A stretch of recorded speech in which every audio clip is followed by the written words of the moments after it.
It's a lot, my keys are lost, I'm waking up beer. Well, I'm not fussed, no, I've had a good night. The cheap drinks, the good friends, the bright lights. I've been out here living my nightlife. The whole time you haven't crossed my mind. And my friends said you are the right type. And you made it pretty clear that right. Tomorrow's headspins be alright. Cause I'm starting a new chapter. I've had enough, yeah, enough. I've had enough, I've had you want it, I've had enough, enough, I've had enough, was a lot. Welcome back to the European Ultimate Championships here in Hungary. It is squeaky bum time in this men's division. We got Ireland taking on the Czech Republic. It's going to be a feisty one. These two teams met at Windmill Tournament just a few weeks ago and went to Universe Point. The Czechs winning that one. Liam Grant alongside Luke Tobizovic. Luke, you just ran over here. What were you up to? I was scorekeeping over on field 10, which was a mixed division pre-quarter between Finland and Austria. Austria taking that one. Interestingly, on the field next door to us, we had the Italian mixed and Irish mixed teams having what can best be described as a battle. There was a spirit timeout as I left the field. They've overrun by quite a long time, and I can see in the distance they are still playing. So that game certainly overrunning into the next time slot, and I'm sure causing some scheduling headaches for the tournament organising committee. Yeah, glad to hear that's happening. I'm a little disappointed in missing out on that, but we saw a great game here just earlier. Unfortunately, the Czech women losing to Belgium in a very tight game. The Czech men will be looking to get into the bracket play. Irish women already in, beat Sweden, I think 15-10. They'll be taking on Finland, which will be game streamed later. Have you had any opportunity to see these Czech men or Irish men play, Luke? I'm afraid of not. I watched 1 point of the Irish playing just the other day in order to assist them with their transport once the game finished, because they were at the end of the day, and again it was overrunning. So they certainly seem to have had some long games in this heat already. We will look through some of the results now for the Czech Republic. They've had a rocky enough road getting to this bracket play. A 14-12 win over the Netherlands, lost 15-5 to Great Britain, lost 15-8 to Austria, beat Israel on Universe Point. 14-11 was not Universe Point, but and then Czech men also beating Ukraine 15-7, beating Sweden 15-11, a tight game against Finland 15-13. So yeah, it's been some tight games in this men's division. I believe the winner of this game will go on to take Great Britain in the quarterfinal. We'll be streaming that, I think, regardless of this result. Have you ever been to the Czech Republic, Luke? Oh, I have been to the Czech Republic. I've been there for at least twice for tournaments. Both one was in preparation for EUC way back in 2011. There was a tournament called Frisbee Festival, and it was not just ultimate. It was fascinating. It was an ultimate, and it was surrounded by a disc golf course. And between ultimate matches, we had rounds of the dog disc competition. So it was everything you could think of with a disc. That sounds cool. I was thinking about going to Prague in between this tournament and Heidelberg. My plan's not really set in stone as of yet, but getting to see a lot of Central and Eastern Europe while on my tours this summer. So it's looking like Ireland will be starting on defense. Not much of a win today. Conditions, it's hot on field 2 as it tends to be, but it's still not at the Mordor temperatures right now. Light breeze. It's kind of got a little cooler as the week's gone on, or maybe we've acclimatized, Luke. I think it's a bit of both. There's certainly more cloud coverage today, and the breeze certainly feels cool rather than hot, which is something that we had to contend with in the first couple of days of the tournament. Ireland now with what would probably be best described as a downwind pull. The wind is coming from right to left and slightly behind us, and that is out the back of the end zone to give the Czechs a nice calm start from the break. Yeah, now McCarthy kicking things off and hitting it out the back of the end zone, so it'll be a break for the Czechs. Yeah, I think this is going to go down to the wire, considering the previous matchups and just the style of both these teams.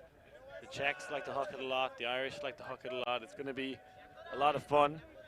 And walking up with the disc is Fensel, number 9, who actually scored the winning goal against Ireland on Universe Point back in Amsterdam. But that's all in the past now. It all happens here on field 2 in this men's division pre-quarter.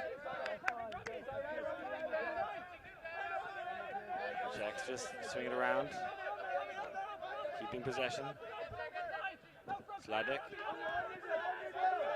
It's a nice up the line shot. Pelikan.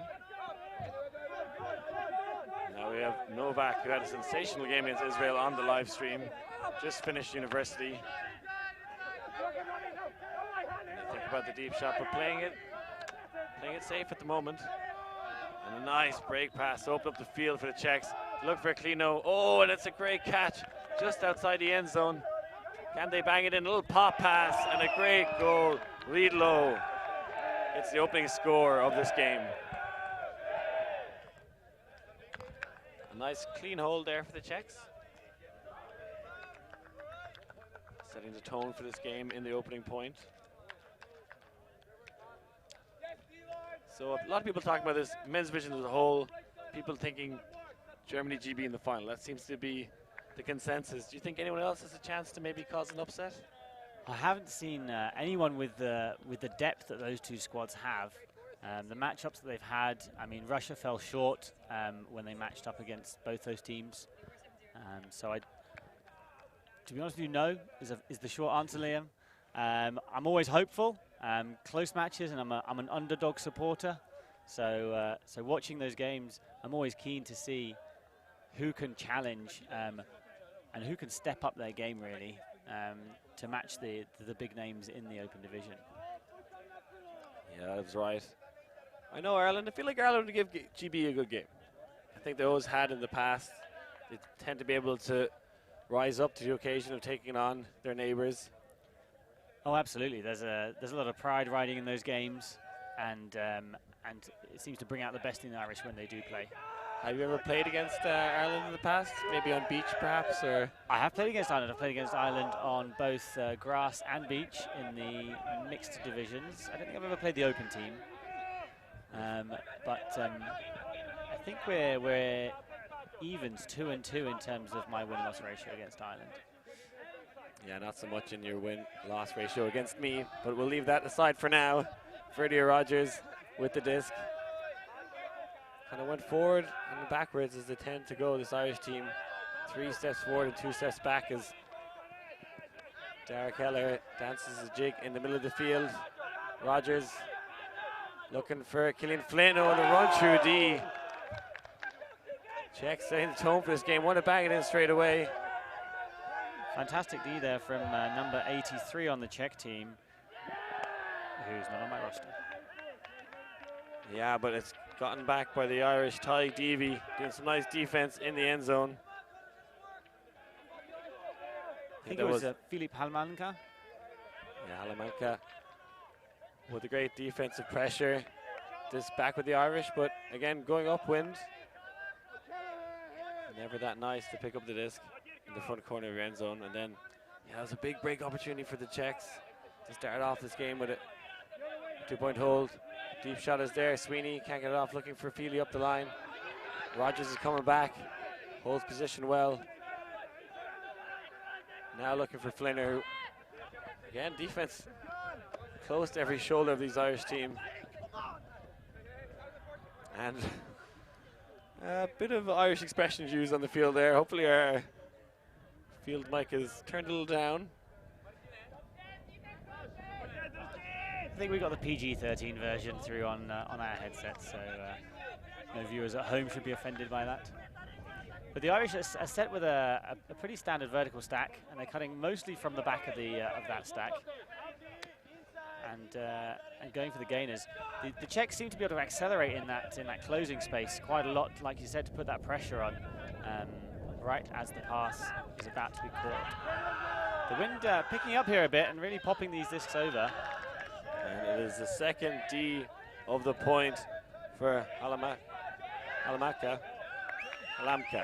there we go. And I think there's a timeout called by the Czechs. Yeah, I think steadying their nerves.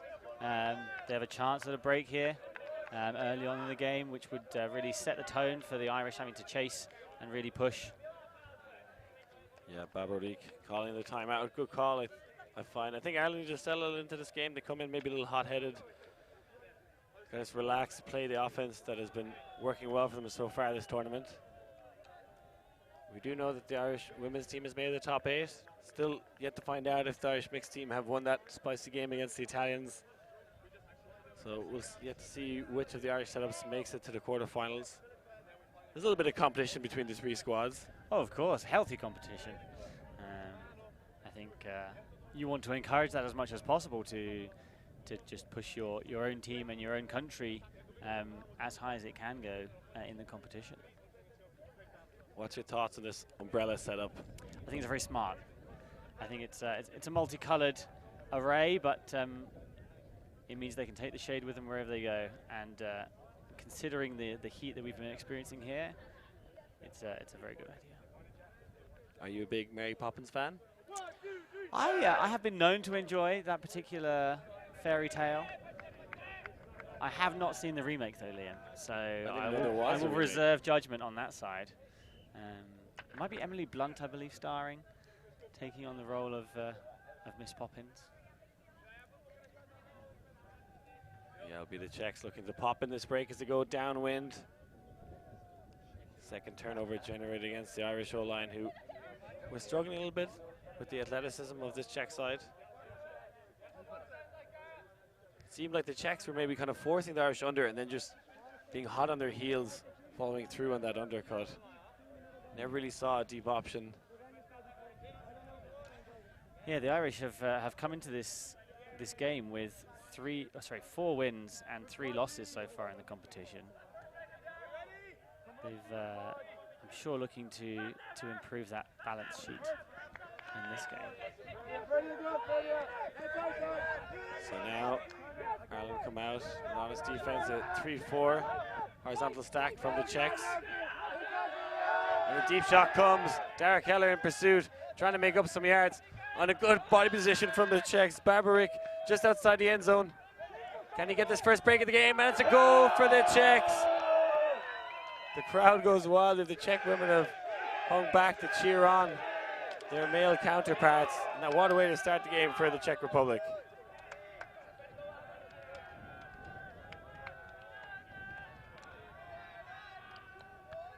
So that is Iri Svatoš getting the goal for the Czech Republic. And Derek Keller was tracking Babarik, but kind of just arced over his head, and great read from the Czechs. Isolated one player in the end zone, Svatoš.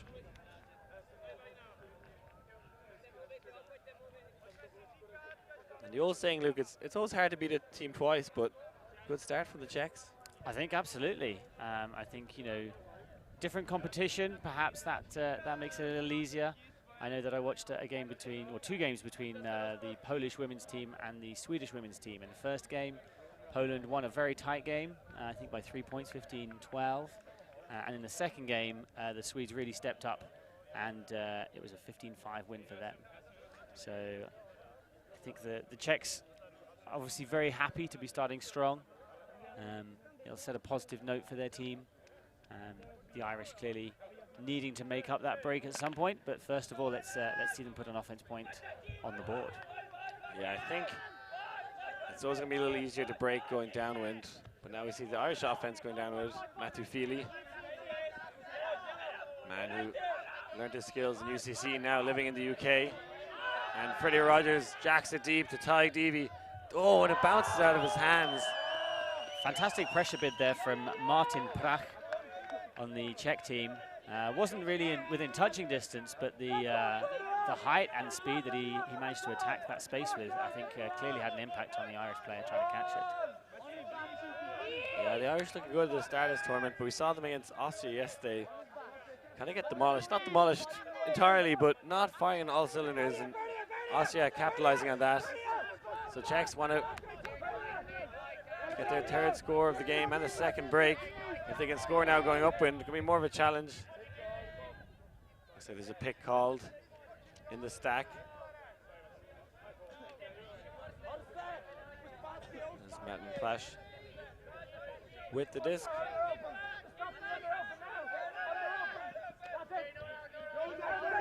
Now with Cadbeck.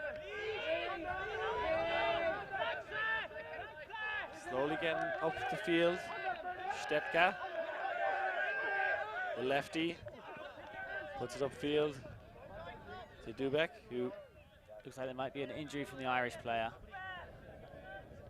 Yes, Freddie Rogers, and as he walks off, I think he says uncontested foul. And that'd be a huge loss for the Irish if he is seriously hurt. Seems to be clutching his left elbow. I think he landed on the upraised heel of the Czech player on the bid. Yeah, he's been one of the standouts for this Irish team for sure. Spent some time playing with the Austin Saul in the US last summer.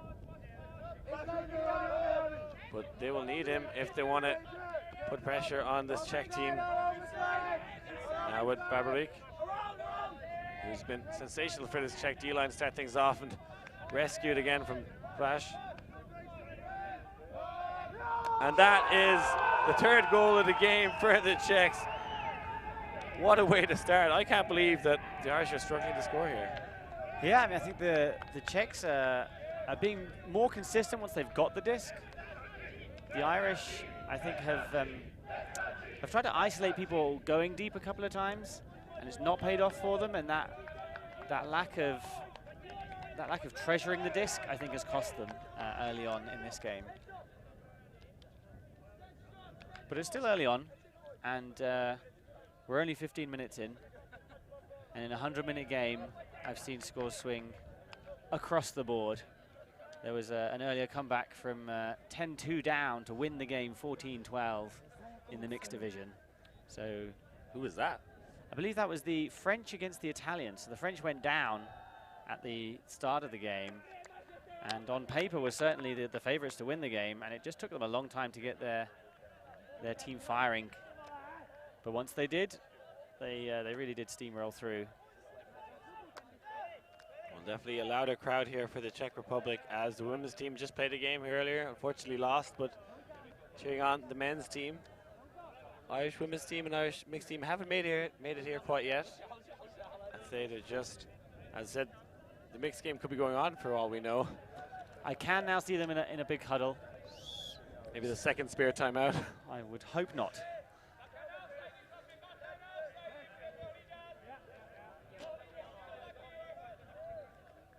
So the Czechs pulling downwind now, looking to continue their unanswered run of points so far in this game. 3-0, the score currently stands. So Freddie Rogers back on the field. Can't really field that pull as well as he wanted to, but he gets it across to Hogan. Again, a lot of pressure on every pass here on this field from both teams, has to be said. Sweeney across to Hogan, the man who's played with Clapham in recent years. Sweeney thinks about the deep shot. Looks for Keller, who's been given maybe more space than the other Irish teams under. And now he rifles one deep to Hoagie. Looks like he has the best read on this one. And a great goal in the back of the end zone. That's more like it from the Irish. Yeah, Patrick Novak got turned early there. And Dara saw the Irish player, Hogan streaking deep. And it was a beautiful throw to the only place on the field where the Czechs were definitely not going to be able to get it. So the Irish celebrating, getting on the board here in this match. And we'll now get to see the Irish D-line come out and look for their first break of the match. Yeah, so I'm pretty sure I'm 2-0 on you, Lukey, in our matchups. There we go then. That explains the 2 losses that I've had. Yeah. Clearly you're a kryptonite. You're my kryptonite. Yeah, well, I think this Czech Republic side has been the kryptonite of Ireland in the past, and could be the case in this game, but Dara Keller and Conor Hogan combining to try and prevent that. And you see, as you said, they like to isolate players going deep, send that hook. Now's an opportunity to try and get a break downwind. Now McCarthy sent one out the back in the opening pull of the game. He'll be looking to land this one inbounds. There is a lot of intensity on the field right now.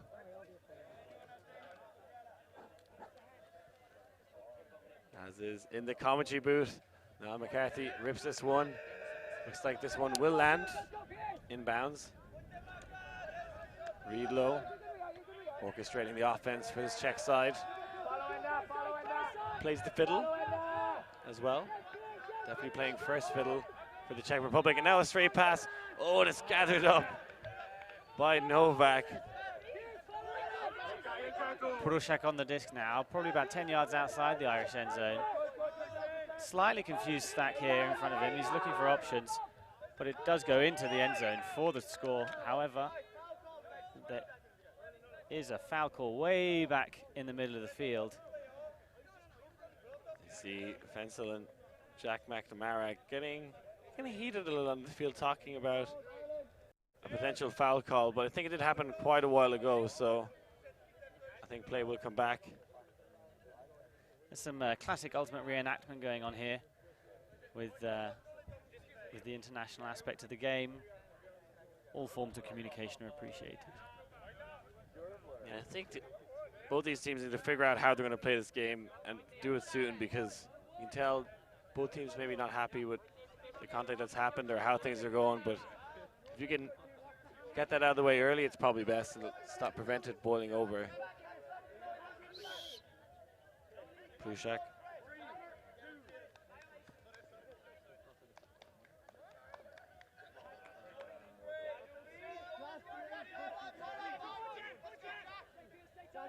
Pruszak now has to go back to Fensel. Looking for that swing. Getting high in the stall count.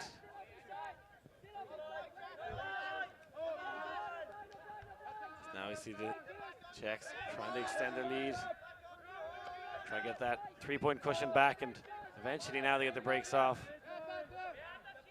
Doing so well to keep possession and just grind out those swings. Pressure coming from the Irish, and a foul is called. I'd be surprised if it was contested. Christy Tinkler trying to put some pressure on. And it's Svatoš on the ground, I believe. Unfortunate there, I think Svatoš maybe dropped it slightly before there was contact, but definitely Christy Tinkler coming into backfield. I'm not sure which happened when, but a bad bit has to be said. Just caught his legs on his landing.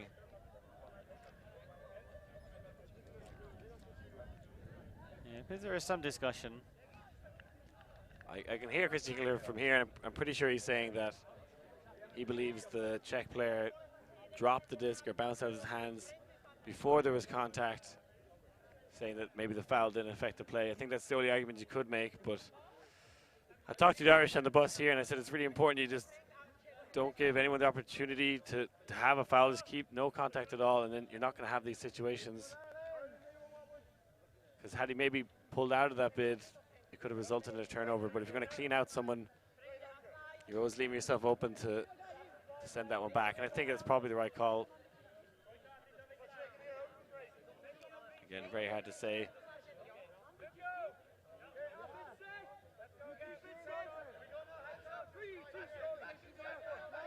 Reedlow to Fensel. And the pick in the stack.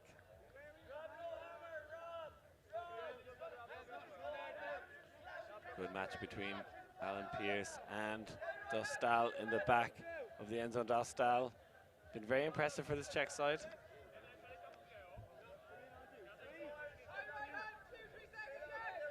Fakes the hammer, Fensel thinks about it again, and now it comes. Pierce, oh, gets a lot of pressure, but Dostal with an incredible catch in traffic. There's a foul called off the disc there by number 33 from Ireland. I believe he's calling that he was blocked from making a play on the disc by by his marker, who wasn't attempting to play on the disc. Hopefully we'll see a replay here to see.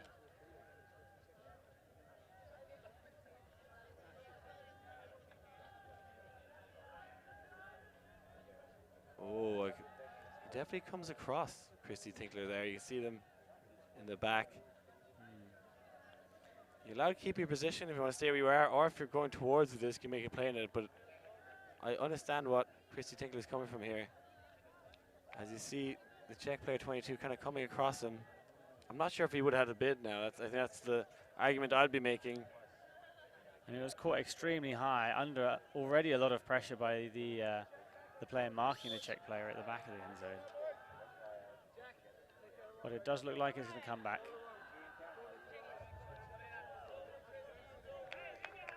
Had a couple of what I would call lengthy discussions so far in this game.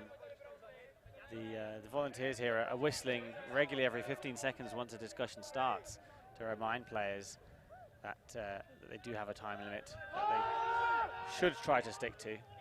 And it's Riedlo who gets the goal up the line. This one definitely will stand. Yeah, I think the whistle doing the most hard work on the field so far.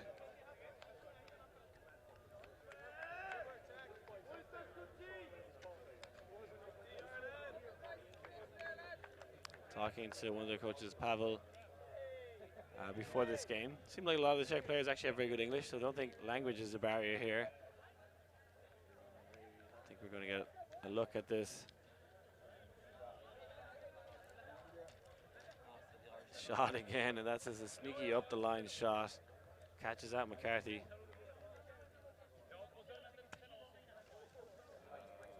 I think Riedlo has been the standout player for this Czech side at this tournament.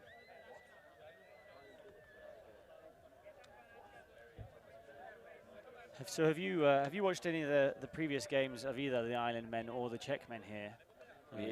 We actually covered, we did some footage of the Czech men versus Israel, which was a very exciting game. Israel did better in the start of the game than Ireland had done anyway. The Israeli side looking pretty good. I was at the EUC conference last night. There was a lot of talk about it. I think Israel had actually registered a team for the World Ultimate Gust Championships. The big discussion was the bid allocation for that event, and that affects both these teams. So this is both a qualifier for the bracket play and for Worlds. Pretty sure if you win this game, you guarantee yourself a spot for that World Ultimate Gust Championships. So there is a lot riding on this then. That there is. Cleary to Sweeney. Pick call downfield. I think the disc will stay with Pod Sweeney. Been playing with Pelt Ultimate for a long time. The only other club he's ever played for was a team out of Galway called Snatch. He only ever played for Snatch 2, I think, and Snatch Mixed. He said he put that on his sheet for his sign-up sheet for this Irish team. Yeah, Irish MVP last year. And I think for me he's been the MVP of this men's team so far in this tournament. I think along with Freddie Rogers, Derek Kelleher, Robbie Brennan, Killian Flynn also having great tournaments.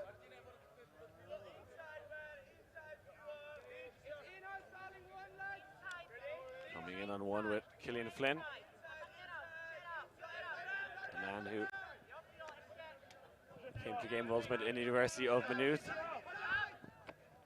We also have another Maynooth man here in terms of the volunteer, Conor Murta Kokodo, perennial volunteer, doing some score reporting.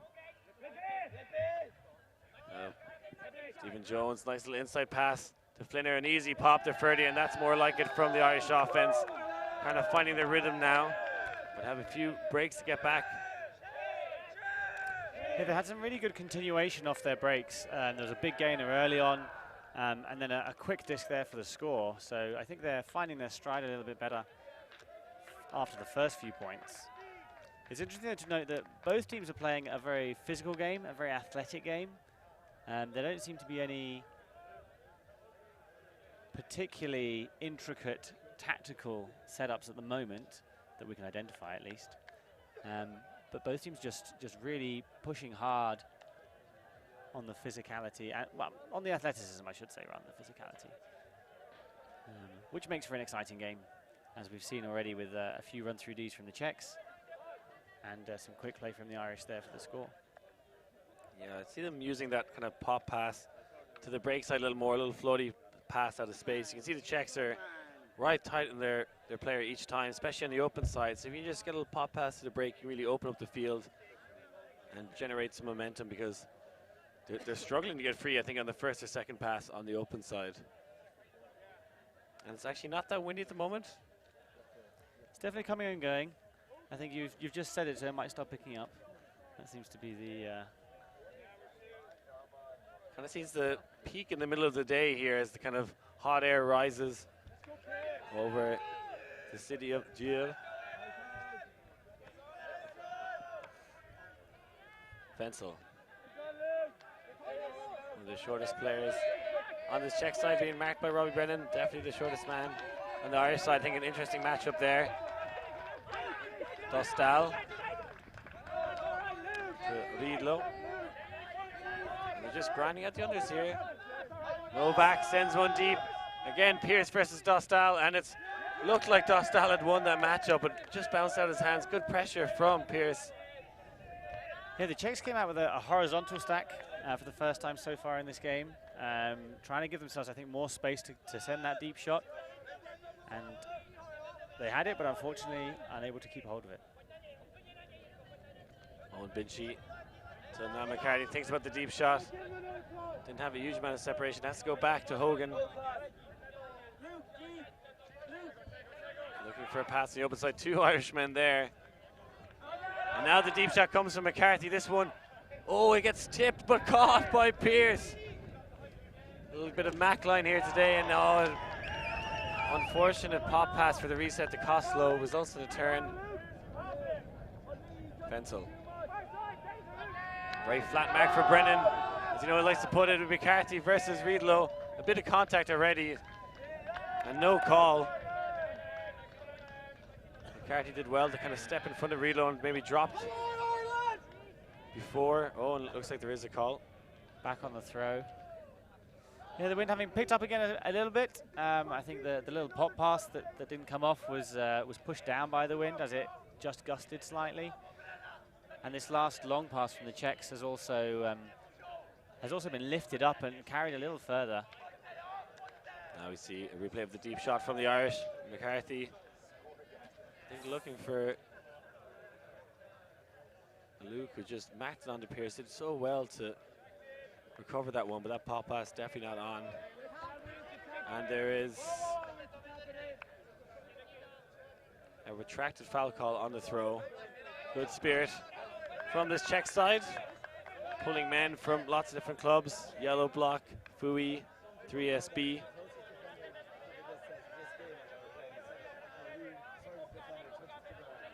Now the Irish D-line want to get the first break of the game as they worked up line. Owen Binchy. We're very much obstructed by the Mary Poppins Appreciation Society here on the sideline, as pretty much all the men have Irish men have umbrellas.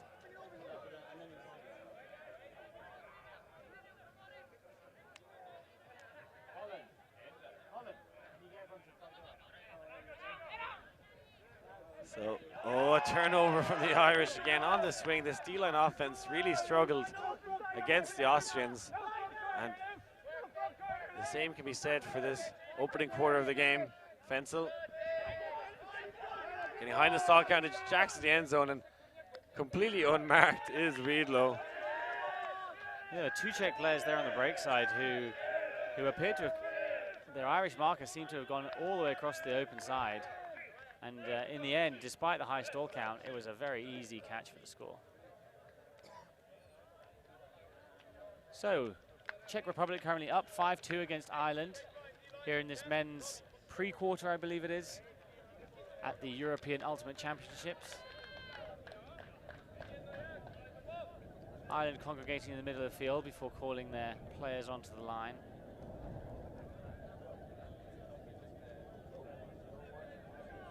The wind whistling now in the background. A bit more consistently coming from our backs across the field. Some news about the Irish mixed team, Italy mixed team, went to Universe Point and Ireland won on Universe. So they'll be playing Germany in the quarterfinals. Yeah, that was a very spicy game. I saw the first half, and you could see tensions were boiling over. That tends to happen, especially in these pre-quarter games more than anything. It really, you know, if you win, you make the top 8. It's kind of a successful season. If you lose, you're down the bottom bracket. It tends to be most contentious games at these big events. I think also, as we mentioned earlier, the added pressure of Worlds bids being allocated based on the results here from Europeans will make it even more to play for. So this Irish O-line going upwind. Now we see a horizontal stack, I think, for the first time. Looks like a zone from the Czechs. I feel like this may suit the Irish.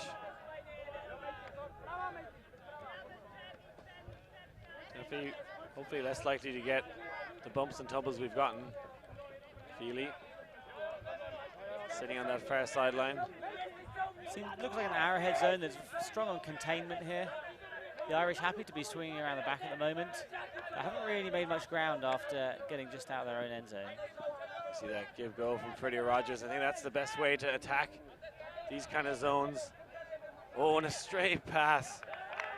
Feely to Soupy Normster, Owen Lawler. I was about to say a couple of big swings there really broke around the zone, but a little miscommunication resulted in a turn there, and the Czechs very happy about that, I'm sure.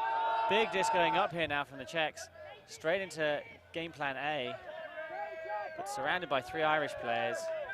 A quick D and a quick pickup now. Yeah, need to keep this concentration, the Irish. That was a quick turnover from the Czechs. Stevie now at the disc. Gets the under from Jones. Sweeney up the line. Has Darragh Keller. And an easy goal for the Irish. Kind of trading now as both teams settle into this game. Pressure on the Irish, though, as they need to get some breaks here. Yeah, the Czechs have been consistently been putting bids in and sort of building that pressure on the Irish. The Irish seem to have taken it in stride now, and after the first couple of points where they've looked a little rattled, they certainly seem a lot calmer now. And it looks like another timeout taken here, perhaps by the Czechs to try and stop the run of play of the Irish. And the umbrella shield coming out once again. Talk through some of the other scores in this division happening right now. A lot of pre-quarter games. Italy up 6-5 against the French. That is being streamed on Fanseed on Field 1. We also have Spain versus Ukraine. I think that's in the lower bracket. Spain up 7-4. Tied game between Netherlands and your home nation Poland, 5-5. Latvia men up 7-5 on Finland. That would go against seed if Latvia can take a win against the Finnish. Russia men up 3-2 against Belgium. Switzerland men tied 5-5 with Sweden. I remember them having a very close game in London, actually, I think it was. The Swiss and Swedish men. I think that's most results happening now in this division. The Polish and Netherlands game is quite similar to this one in the sense that it also helps to determine what the bid allocation will be for Worlds. Both those teams currently on the waiting list, as far as I recall. Yeah, at the EUC or EUF conference last night, the members of the Netherlands Federation were there, and they seemed the most angry about this. They had no idea that their men's team, the host nation, were going to have to try and compete to get a spot at their own tournament. They were completely unaware of it coming to this event, as was everybody. Now, it was in the rules appendix that was released earlier this year that if there is certain bids, they would have to do something like this, but I think everyone was a little surprised that such short notice was given that it was happening. As you see one of our Ulti-World reporters hard at work there. Yeah, I think as the sport grows worldwide, the size of the World Championship events will ever increase, and we've from London in 2016, we've already the Masters divisions have been separated off into their own event. So the growth here is quite fantastic, really, to see that there are so many bids from teams all over the world keen to compete. Yeah, I think there might be a little bit of a backdoor system as well with teams like Lebanon, Iran, Afghanistan registered in that men's division. I have a feeling maybe not all of them will be able to make it. Tends to be difficult as you're often funding these things yourself. You realize you start adding up flights and player fees, etc. Sometimes the odd nation drops out, as you see Novak going up with a stellar offense. Fensel, crossfield blade, and again the Irish caught out. I think the Irish is trying to do too much in defense. They stick with their man, try and play honest defenses. They're getting caught out. The last 2 goals is a Czech player in acres of space. A very efficient offense there from the Czechs. Very clean following the timeout.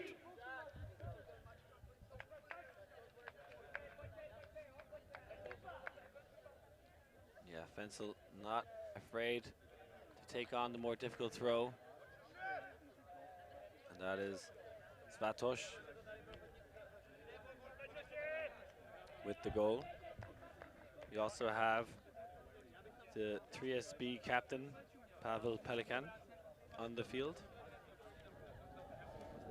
Seems like 3SB maybe starting to catch up on Fui as one of the top teams in the Czech Republic. A lot of these Irish men lost heavily to Yellow Block at ECF last year. I think it was 15-6, 15-7 against Pelt. Dominant performance there by the Yellow Block team.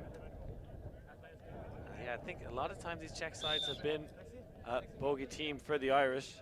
A lot of them had them picked for the semi-finals, probably more so than the Czechs, but it's the Czechs who are in the lead here. Liam Grant alongside Luke Dvajzovic. And that pull, again, not fielded, but it ends up in the hands of Podge Sweeney.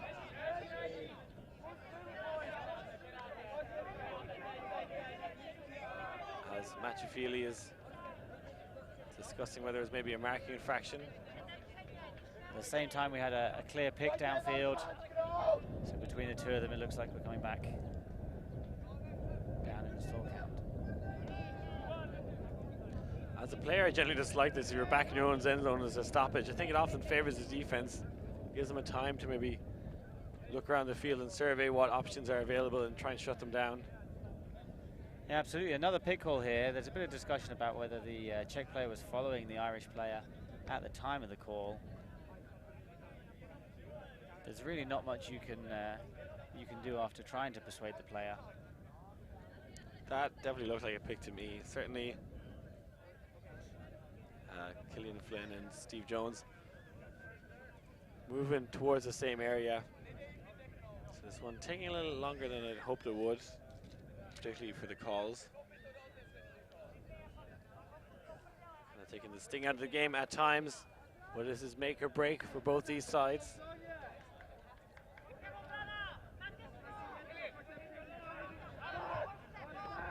So the under to Flynn. It's Cleary on the continuation. A lot of cutting from this Irish side. Now this good Freddie Rogers. And a deep shot with 2 players gone deep. Podge Sweeney was absolutely free on the under, but can't get there. Don't know if that was the best decision. Check number 3, Martin Prach there, reading that huck early on the thrower and was laying out to try and give it a block. Not sure if I heard a touch on the disc, but regardless, that's some fantastic commitment to the mark. A Mac disc there from the Irish player, almost intercepted. Heading launches it. They have the height matchup, Feely against Proc, and he absolutely skies Feely. Flash. Pops it to Baborik, who has been monumental for this Czech team in the first 40 minutes of this game. And looking to get another break here, the Czechs extend their lead to 4. And an easy shot to the front of the end zone. The Czech Republic dominant so far in this game. Yeah, Yuri Zdvomka with the score there for the Czechs.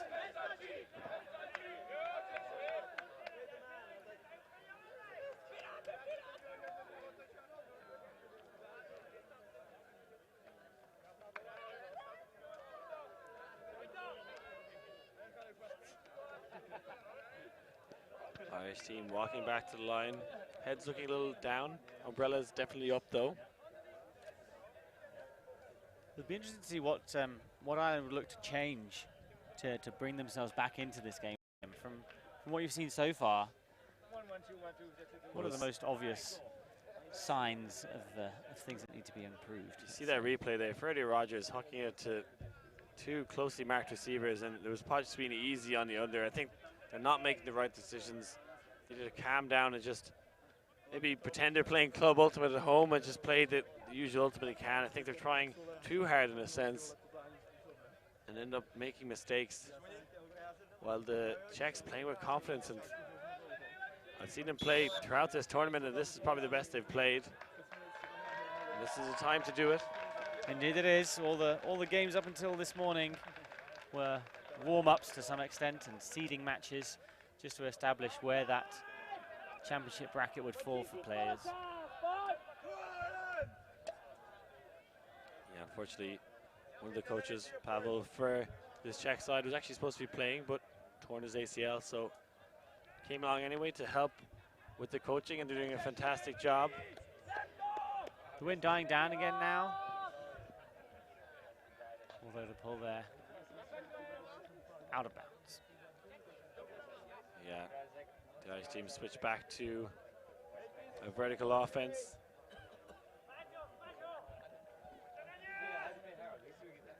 And you see this Czech side are really keeping their best players out in the field in this game.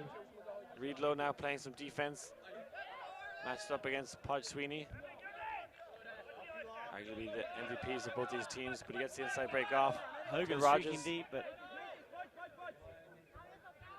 not seen there. Big disc going up the line. Beautifully placed for Ireland to put that disc in. Yeah, Dara Keller hitting Freddie Rogers. A much better hold from the Irish, but it's the D-line that needs to try and win this game. They've got a lot of hard work to do. You know, I think they want to try and do it, get a few more points on the board in this first half. Absolutely. 4 breaks required to win this game at the moment for the Irish. I think we've seen 1 break from them so far. So I don't think they've actually broken yet this game, the Irish. no, they're not. The Czechs definitely have multiple times. The Irish team started on defense, so either way they'll be coming on offense, going upwind. Teams keen to use their timeouts here before the half goes. Get the most rest they can in the heat. What other enjoyable moments have there been there for you, Luke, in this great city of Győr? Oh, well, we've, as a scorekeeping group, we found our home in the town square most evenings. The nights have been hot, and so walking around the town, which is very quiet, but has a beautiful old city, has been very pleasant. Last night we enjoyed some ice cream and some amusing games. Fabrizio, one of the scorekeepers here, giving me the thumbs up for a very wonderful evening last night. Has there been any beverage that's really stood out to you as the beverage of the tournament? I mean, that's a very difficult question. There's one that begins with an R that really does ring a bell as having perhaps taken over, I would say, on both the scorekeeping and commentary teams. Yeah, best known as the Rattler. The Rattler indeed. Hashtag rattled. The Irish team looking a little rattled here.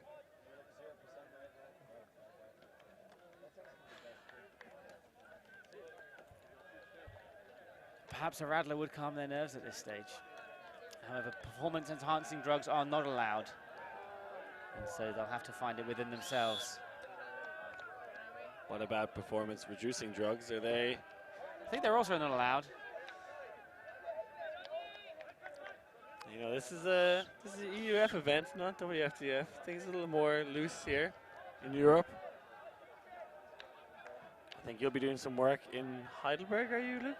I will indeed. I was recently signed up to assist with some of the venue management there, and I imagine that I will also be well, be helping out where I can, whether that's scorekeeping, perhaps finessing my commentary game,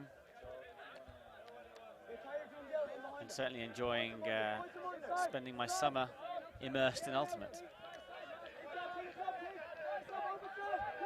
Czechs looking to take half now. Needlow. Beautiful inside pass. This man can do everything. Novak. And I think there's a call on the field. Again, I think it's a foul. There's been a lot of talk between Fensel and some of the Irish defenders about possible contact or pushing off.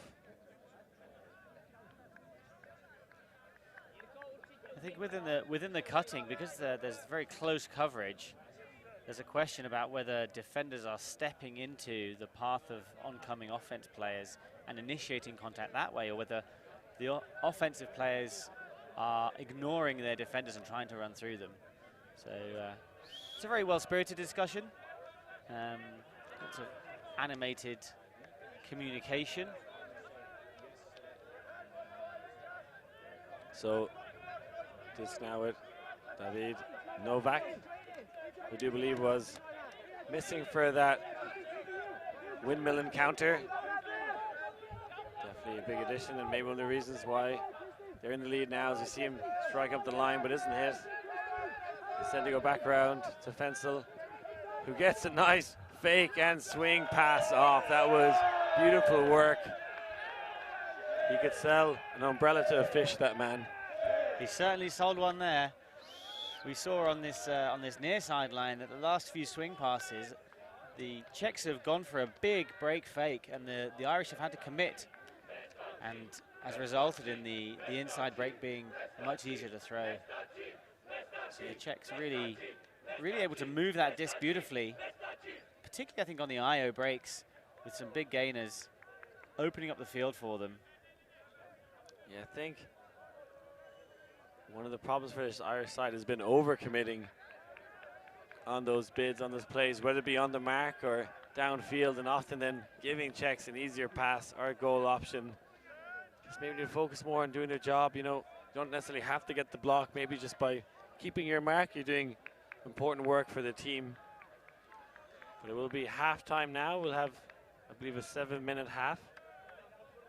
Might get some time to go congratulate the Irish mixed team for making it to the bracket. So Irish women in the bracket, Irish men in the bracket. Sorry, Irish mixed team in the bracket.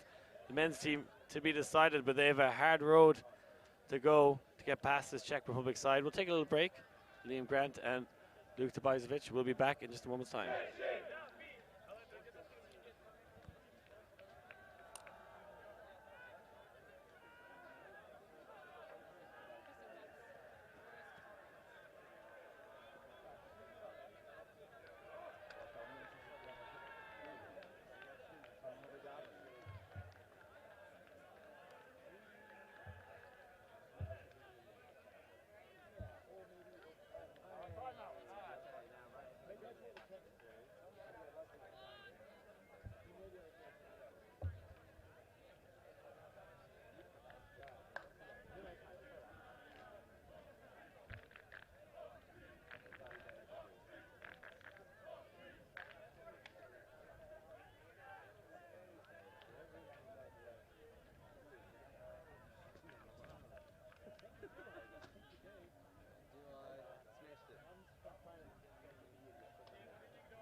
welcome back to the second half of this pre-quarter game in the men's division. Ireland trailing to the Czech Republic, who are leading 8-4. Liam Grant alongside Luke Tobizovic. Interesting fact, Luke, both of these teams have players who've signed up to ultileague.net. Big announcement there, so check it out if you haven't already. You could be seeing these beautiful Irish and Czech men on stream very shortly on that new program. But I got some requests on the YouTube chat for a little more information about the city of Győr. So any other things that you've noticed around the city or have enjoyed? Perhaps not the city, but perhaps generally the Hungarian weather has made for some absolutely spectacular sunsets. And the old parts of the city are very well maintained.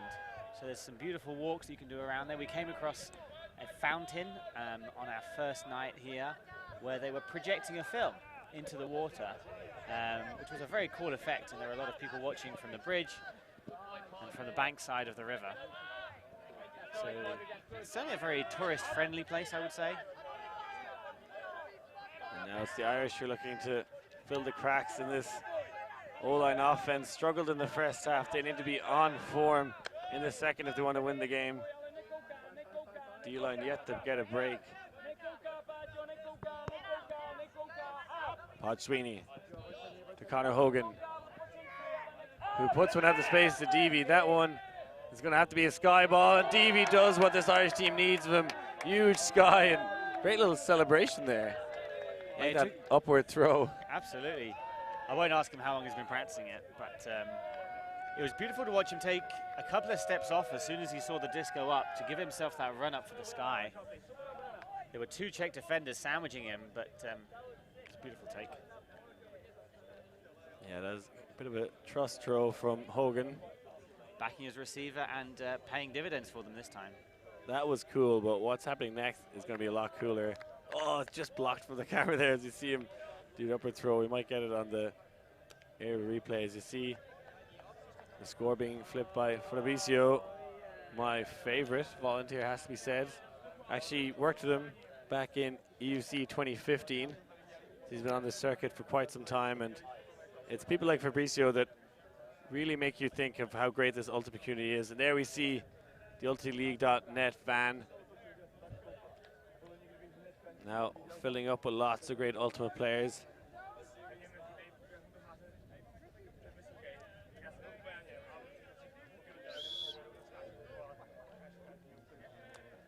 So the Irish D-line coming out now.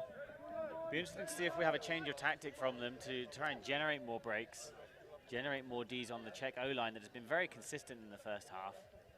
We were commenting over half-time how comfortable they looked on the disc, particularly at high stall counts. The Irish able to maintain pressure, you know, up to 7-8 on the stall, but the Czechs always finding the wherewithal to find that open player. Yeah, I'd like to see the Irish sideline get involved a bit more. The Irish mixed team now in attendance here in the stand, in the shade. I'd like to see them get pumped up, get behind this Irish team. We saw them come back against Switzerland, unfortunately lost in Hoover's Point, but they rallied well then. Fenkel picking up the disc for the Czechs, who are once again setting a horizontal play, looking to isolate players with their line cutting.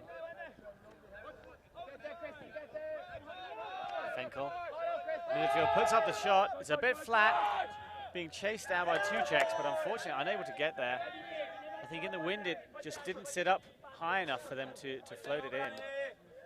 And a rare mistake from the Czech offense gives the Irish a chance at a break. Yeah, if they can bang this one in, it'll be a big momentum swinger. They look a little more relaxed now, the Irish in the second half, kind of settled into the game. I actually like there's a bit of poaching downfield, I think, for the Irish. You see this Czech side tend to kind of go through the same 3 or 4 players. That's a good switching in the stack downfield. Prevents any deep shot coming from the Irish, and there's a call on the field. Bit of a strip being discussed here.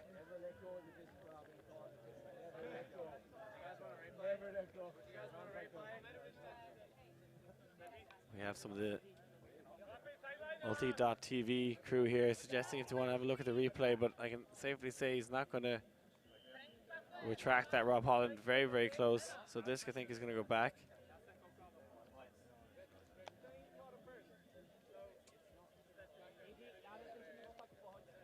So I believe the Czech player is calling a strip. It looks like it's going to be a contested strip.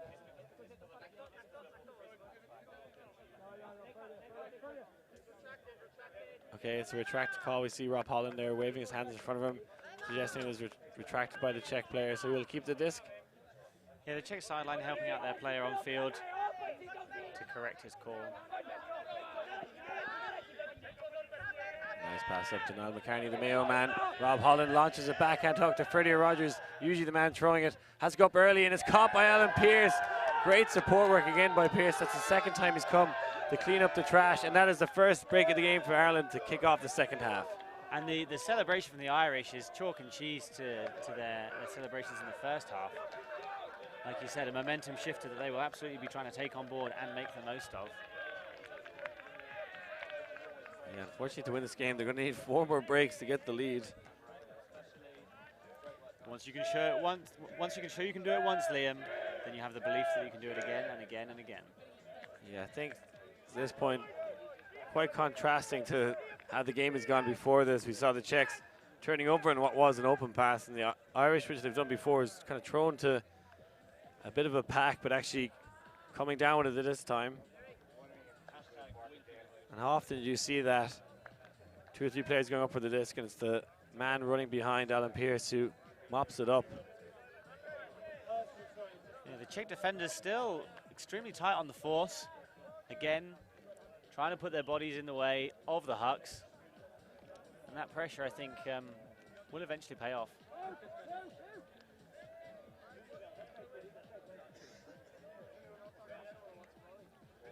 Now, I'd like to see some tight defense from the Irish, whether either go for zone, which I'd be okay with, or just stick tight to their own player, win their matchup, not try and do anything too flashy, just contain this Czech side. So this gets fielded and sent to Fenkel again. Czechs with a horizontal stack once again, being called out of bounds on the swing pass. The Czech player was checking his feet as he caught it, giving the Irish a bit of a look in to question whether he was or wasn't in. Yeah, I wasn't sure if he was too aware exactly where his feet were.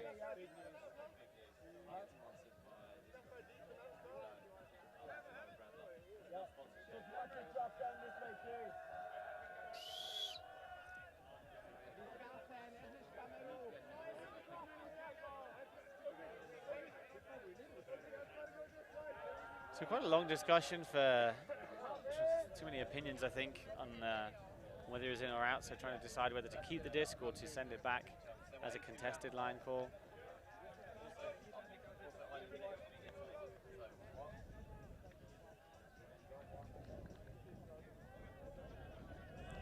So I believe we'll be streaming the Irish mixed team later against Germany, unless they change the streaming schedule.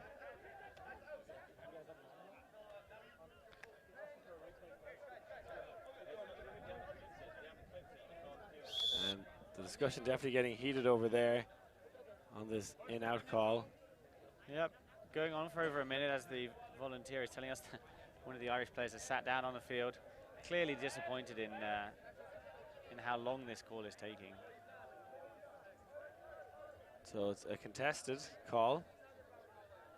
I think this is one of these situations where it's maybe better to retract it if you see it's not going your way, because probably better off to have him on that far sideline than the disc with Fensel in the middle.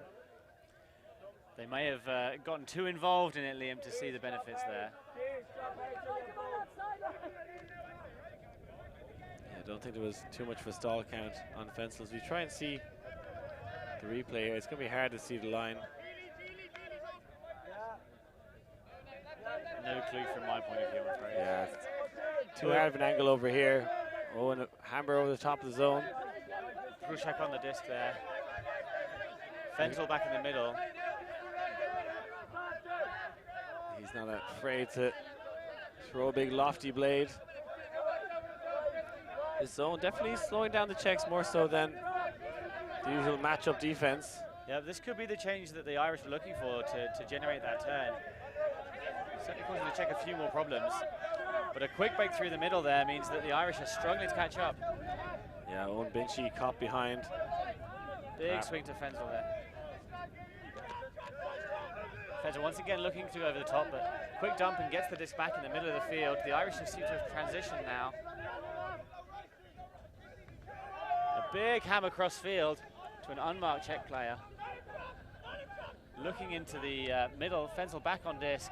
The Irish staying in this zone all the way to their own end zone, using the narrowed field to try and exert even more pressure on the Czech.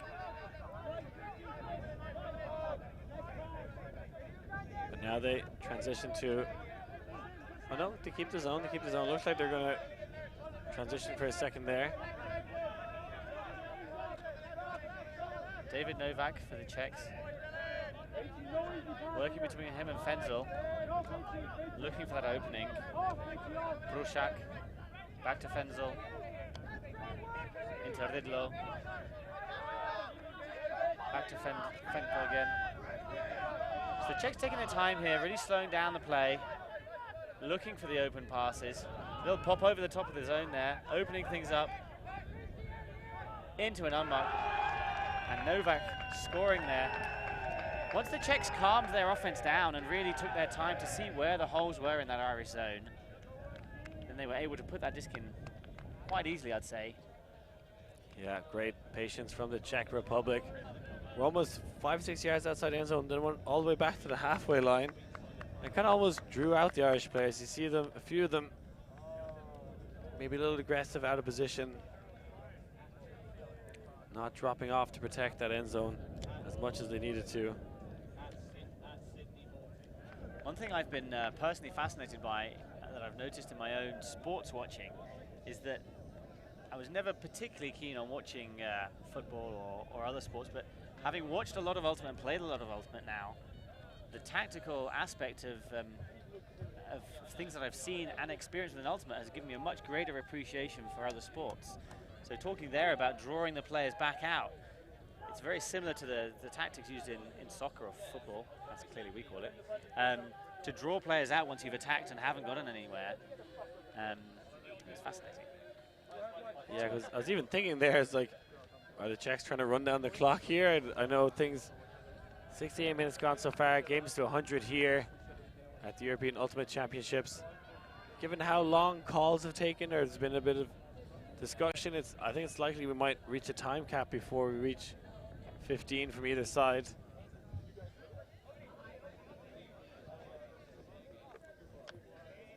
So this pull will land out of bounds.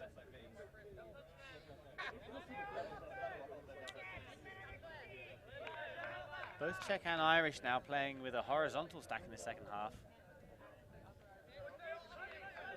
Clearly looking to isolate players more. Jones, first cut looking for Cleary now. Working a lot better with that more space with the horizontal stack. Able to use their two cutters in the middle to get good continuations. Now they transition to a vertical stack as they get closer towards the end zone. And Sweeney holsters the shot to the end zone, but now shoots to the break side, and that is the best offensive point, I feel, for Ireland. Yeah, they had a beautiful transition from their horizontal to their vertical. It was a beautiful IO break for the score. Really clean. Yeah, they looked much more comfortable than they have in previous points, which bodes well for them to continue putting their offense points in. And they're looking for their D-line to mount pressure on the Czechs and get themselves another break.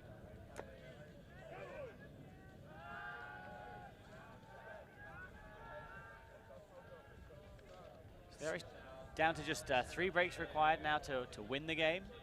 The Czechs clearly looking to settle their offense line again and put it in as they did in the second half of that zone defense point. Stephen the Bones Jones with a great goal. Podge Sweeney with that bullet of an inside flick. Yeah, looking a little sharper here, but it's the D-line that needs to get More breaks, only 1 breaks in the game so far for the Irish. I would expect them to continue playing the zone that they played last point.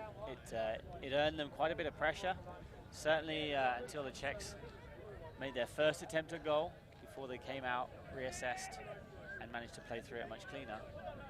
Be interesting to see whether there's a transition this time rather than sticking to it all the way to the end zone. Often teams will try to make the most of the confusion on a transition to generate a turnover. Yeah, this zone definitely very popular with Rebel Ultimate, also Pelt Ultimate. Pelt winning Irish Nationals last year on Universe Point. Actually played this zone the entirety of the game. Never ever once melted out of it. So that's very much a Pelt thing, actually, not to transition near the end zone and stick in the zone. That said, the Irish are out on match defense here. It looks like the disc is coming back for a possible travel call. So Ridlo on the disc. A horizontal set from the Czechs. And match defense from the Irish. Novak on the disc in the middle of the field. Swinging across.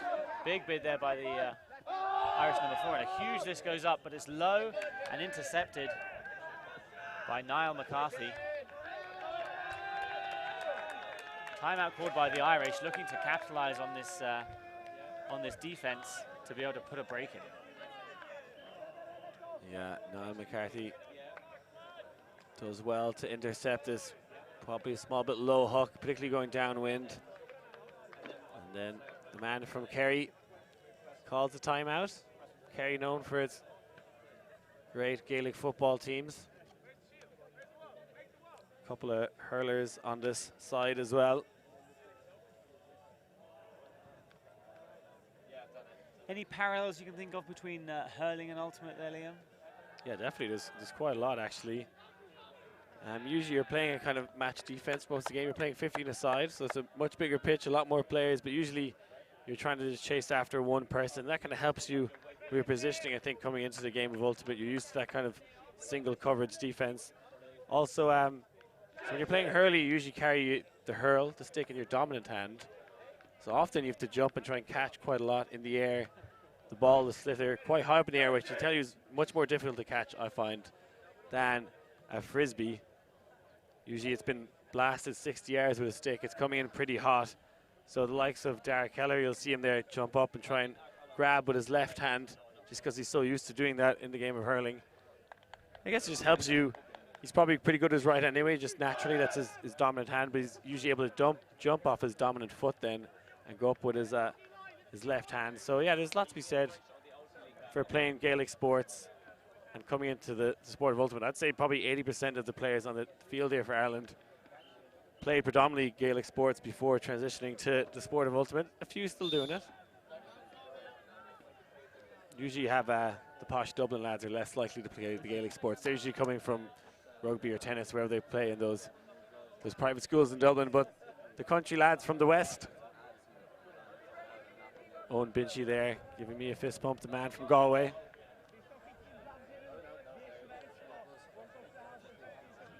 So Ireland set with a vertical stack as opposed to the horizontal they were coming out with at the beginning of the point earlier.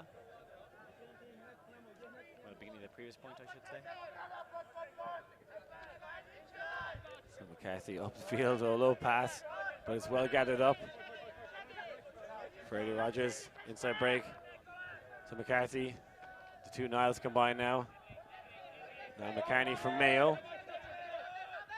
Another great Gaelic football county, except for never ever winning the All-Ireland. Same can be said for handsome Niall. Is now Rob Howland, the man who played with Tribe last season, the Galway team, now looking to play with Pelt this year or so, I've heard. Robbie Brennan. The Irish player called out, in by the sideline though, overruled by their own players. Yeah, Robbie Brennan had an incredible defensive play against Switzerland in that game, I think it was 2 days ago. And that Universe Point loss against Switzerland hurt the Irish, and then also they beat Denmark, and I think actually Denmark probably ended up with an easier road to the quarters bracket. I think guaranteed a quarterfinal already. So now big swing Owen. A foul being called by Freddie Rogers, and David Novak is not happy about that.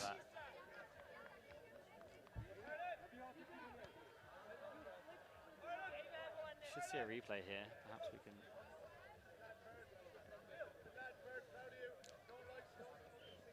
So there certainly was some contact. Whether it was initiated by the Irish player changing his line to try and read the disc, or whether it was the Czech David Novak being too close to him and taking out the foot is difficult to tell at the moment. I know Novak was just trying to be hot in the heels. I think maybe the legs got caught up, and it's hard for that not to be a foul if you're the defender, whether you're behind or not. I think he's making the argument you were making, Luke, that maybe he was running more side to side, and as he changed direction, Rogers possibly got his legs tangled up. But I feel like in the game of Ultimate, I know within 5 seconds which way the call is going.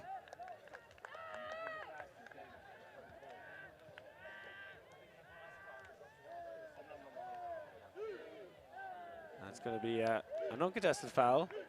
After what was quite a heated reaction, Novak settles himself and actually uncontests the foul. So good spirit from David Novak. Indeed, I think even after that first initial reaction, he was able to calmly come and explain his point of view, which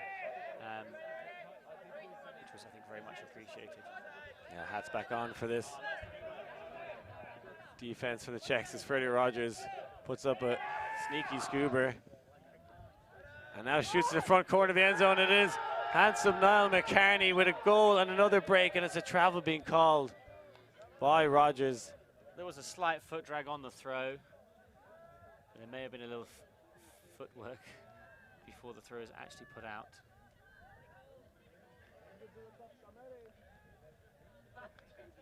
Always looks a bit weird when you're looking at left-handed players. To me, once, I think on the actual throwing action, I don't think there was a travel. Did he travel before that, slowing down? I think there's maybe an argument for that. But I think on the throw itself, I didn't see a travel. Yeah, I think the foot drag was after the release. Although the timing there is always very difficult to tell in real time, as it were.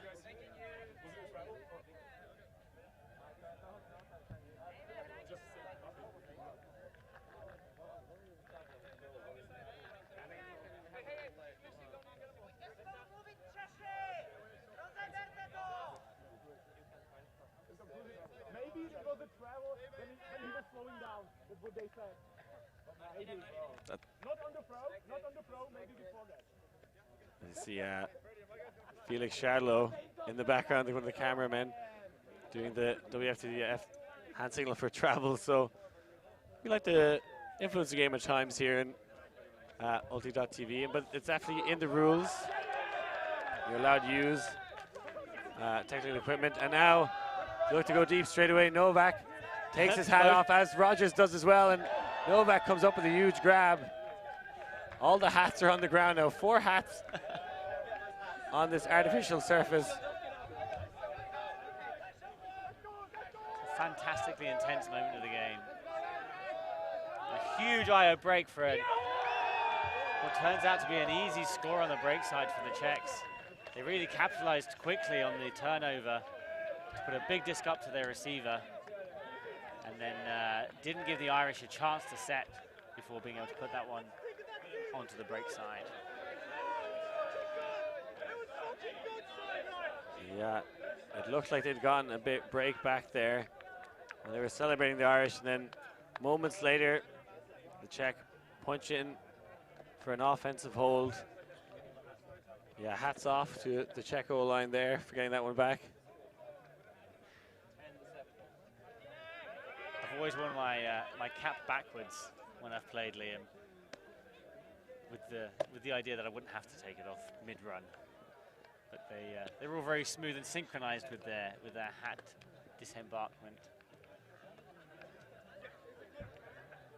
One of the most exciting moments, I think, of this match so far. I certainly see this now.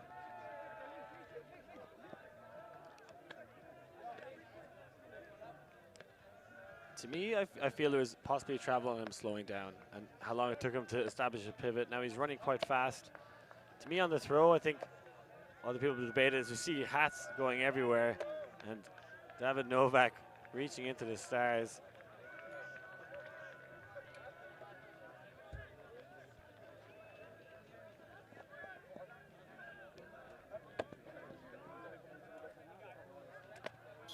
Barbarik there with the IO break for the score.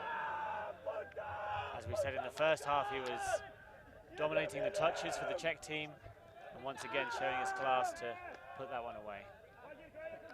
The Czechs now coming out with a zone defense, perhaps trying to slow the Irish offense down, not give them quite such an easy score as they've had the point before. Yeah, going down when down offense, maybe a little easier to try and throw over the zone, something they didn't really do the last time. Not a lot of options downfield as Hogan stretches it with his fabled hammer. Something he looked to probably try and do quite a lot against the zone is throw over it.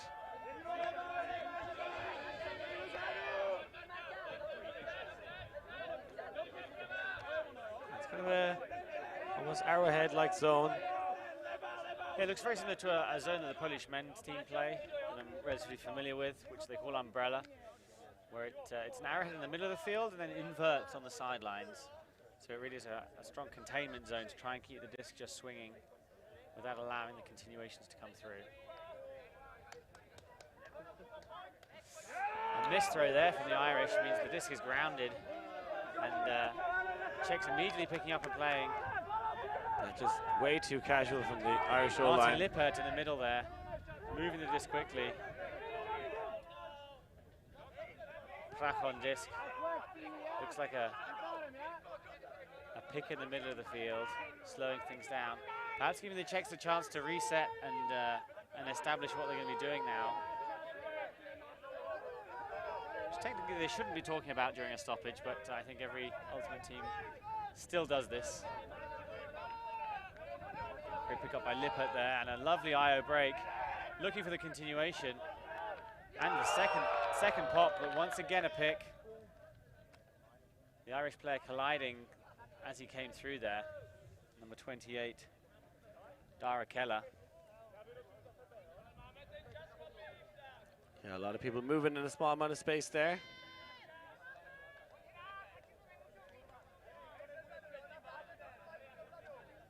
The Czechs a little more spread out now. Perhaps able to isolate some players in the end zone.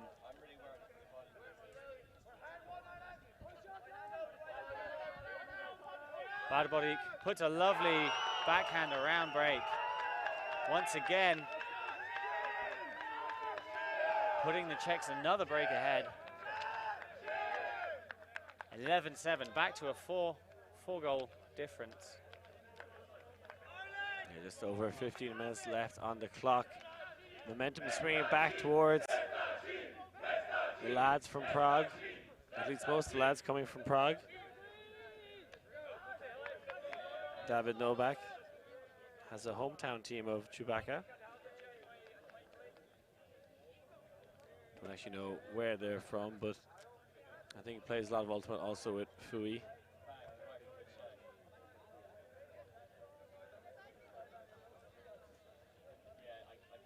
I think until the Czechs came out with their zone that last point and managed to generate a turn, it felt like the momentum may have been shifting towards the Irish. They'd had a couple of breaks back. They were within 2 points, but the Czechs once again showing possibly a little more calmness on their defensive offense and treasuring that disc a little more and reaping the rewards. Yeah, let's see if they bring it out again. Wouldn't be surprised to see it after just earning them another break against the Irish side. Nice arcing backhand pull is going to float to the front of the end zone, caught by Conor Hogan. Looking for Sweeney. And as discussed, that Czech zone is in full force again. 3-1-3.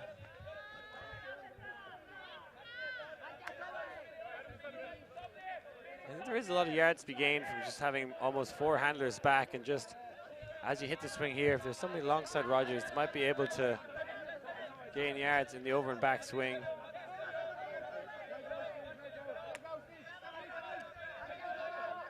Sweeney thinks about the deep shot, puts it up to Cleary, very much a trust throw, and that one just a little too far. Cleary didn't seem to be up to full pace when the throw went out, and wasn't able to accelerate enough to get there. So once again, the Irish not able to treasure the disc as much, and the Czechs will almost certainly look to play a relatively calm offense here, using up both time and eating away at the Irish morale by holding the disc.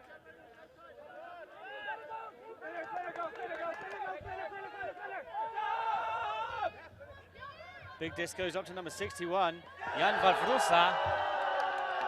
And the Czechs, another break, really running away with the game here towards the latter stages. Stetka, what a magnificent rip. The left-handed player. That was a gargantuan flick, Hawk. Putting one of the nails in the coffins for this Irish side, but they're going to keep fighting hard.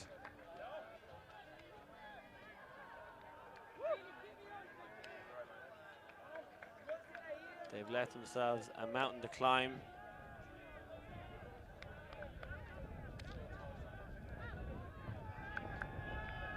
See what the Irish come up with to try and beat this zone defense. I'll be very surprised if the Czechs didn't use it again after getting 2 turns and 2 breaks.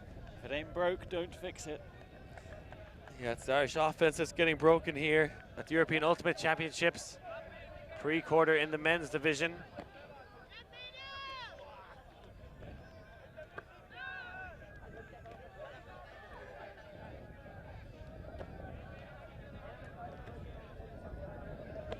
I believe we'll have Germany mixed versus Ireland mixed in the next matchup. Many people are predicting Italy to beat Ireland in the mixed division. A lot of people are predicting Ireland to beat the Czech Republic in the men's division here, so things kind of flip-flopping there. Indeed, I think there's a growing depth to all the teams here at the Ultimate Championships, but particularly in that middle part of the brackets where teams are maybe not competing at quite the highest level, but certainly pushing to get there. And there's more and more teams that are able to do that. There's more and more established club teams feeding players into their national teams. The standard of Ultimate is certainly rising. So the Czechs back in with their zone, containing once again. I like this give-go action from the Irish. I think having 2 handlers work together in a small space is going to help them open up the field. Sweeney. To Matthew Feely, who have been trying to convince to come play with Pelt this season. Czechs breaking now to a man defense. Sweeney using speed up the line, a quick dish to Conor Hogan. That's much better from the Irish O-line. Yeah, using the Czechs setting up on their match defense. A couple of the Czech players were set up on the wrong side, and the force and the marks confused downfield allowed the Irish to really get 2 quick throws in for the score. You wonder whether the Czechs merely staying in their zone and continuing their containment of the Irish would have proved more effective in the short field.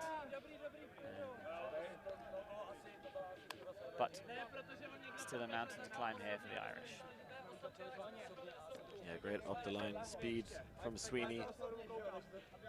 I think with this zone defense we saw earlier, I think it's good for them to have handlers close together and try and work those pop passes and maybe suck the zone in and then go for the swing. I think with that kind of arrowhead style zone, if you swing over and back, you actually sometimes struggle to really gain yards. You want to maybe have 1 or 2 players close together that pulls the zone in, and then you can hit the swing and actually try and get some yardage out of it. Absolutely. The zone we used to play quite a lot in my time in university, college, Galway. And yeah, you'd find players just like, oh, we'll swing over back, we'll get yards. And that's not really how that containing zone works. You kind of have to pop through it a lot of the time. I remember playing a lot with the Brown back when I played in a team from Newcastle back in the UK. A fantastic upwind pull.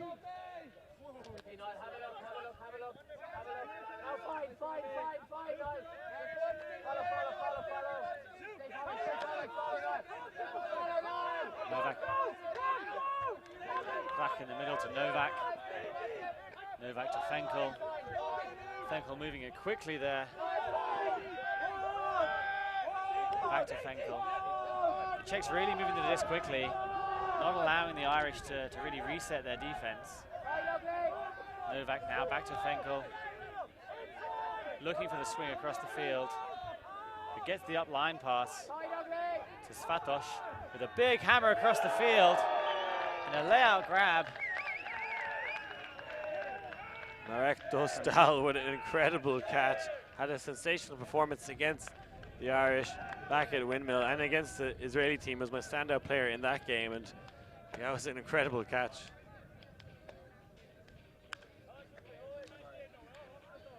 You can see in the replay here that the Czechs were moving, looking for the swing. Overcommitment by the Irish allowed the upline shot. And then there was obviously a excellent vision on the break side to hit Dostal. He really just came into the disc and almost sat down to catch it. Czechs dominating still in this second half. The momentum clearly with them. Not allowing the Irish to have a look in here, really. I like this kind of unconventional body position here from Dostal to make the catch. A lot of people like to stay in their feet. I think just focus on where your arms are going and let your body fall wherever else, but just get your body behind it. Make it an easy height catch for you. A lot of people are kind of leaning and want to stay on their feet. Just throw your body at the disc, get your hands behind it, and it's not going to hurt if you catch it. Oh yeah, I've had many discussions with players about whether it's better to reach down for a low disc or lay out for a low disc. And at the end of the day, exactly as you say, Liam, committing to the best possible catching position for your arms and your hands is the priority. Another beautiful upwind pull here, sitting nicely, giving the Czech time to come in. Czech's gone back to a match defense. Perhaps looking to exert that pressure on the Irish and really see the game out. It's about 4 minutes left of regular play. Score 13-8.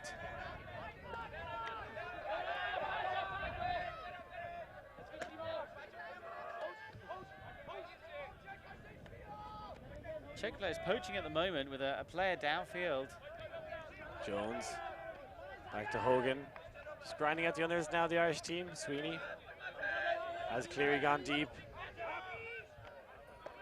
Hogan being very patient now, the Irish.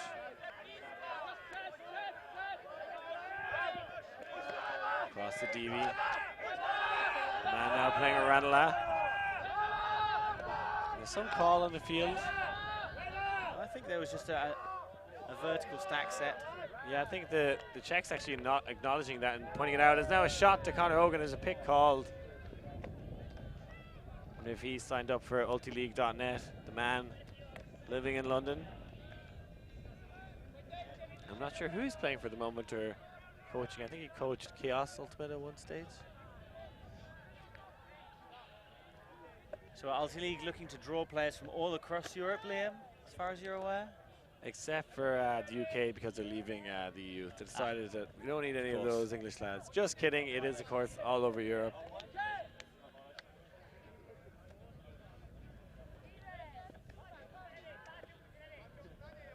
There's maybe another pick or travel called, but the disc will stay with the Irish. Oh, very athletic bid there from the Czechs. Deavy. Now on the sideline looking for Sweeney. Can't get that continuation.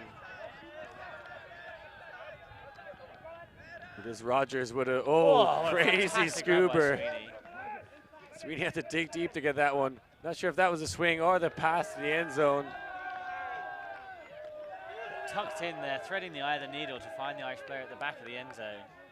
But the play there really was the pickup by Sweeney on the cheeky scuba that dropped very quickly. Yeah, Freddie Rogers, the left-handed player. Maybe should have gone for the around swing, but we like a scuba here on the stream. And then Sweeney, I thought that pass in the middle wasn't going where he intended, but it was in fact a visionary throw to the back of the end zone. And that scuba, oh, a little bit spicy, and Sweeney going full extension and nice little pop-up off the ground. Actually came surfing with me down the west of Ireland just a couple of weeks back. That perhaps coming into play here in this game.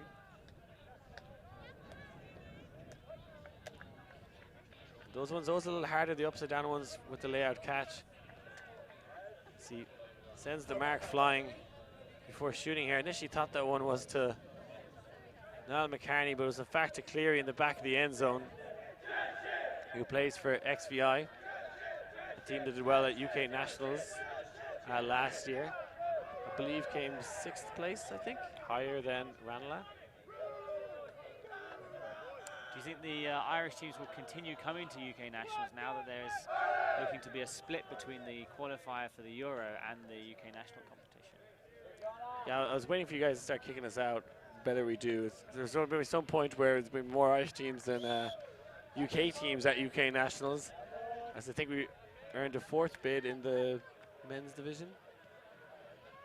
I think that's likely to happen if teams keep going. I don't think they'll finish bottom, in which case I think earn another bid for the section or the Irish region itself. So I think we'll keep coming as long as you let us. I think we'd like to actually host the EUCR West in Ireland at some point. When we were in the South region, we asked could we host it, and they said no, you're too far away. But please come. But please come. Yeah, we put a big bid together, and we got kind of a one-line answer, and it's like, well, we're in our own region. How are we too far from our own region was the point we made, and then they put us back in with the Brits. Back where you belong, perhaps. Yeah, we actually earned a bid further south, Pelt, and then went over to the west. We didn't actually get the bid we earned. I'm sure that with the rise of Irish Ultimate, you'll be earning them back in no time. Yeah, hopefully. The Irish need to do something now and fast. Time clock clicking away. Ridlow in the middle of the field for the Czechs.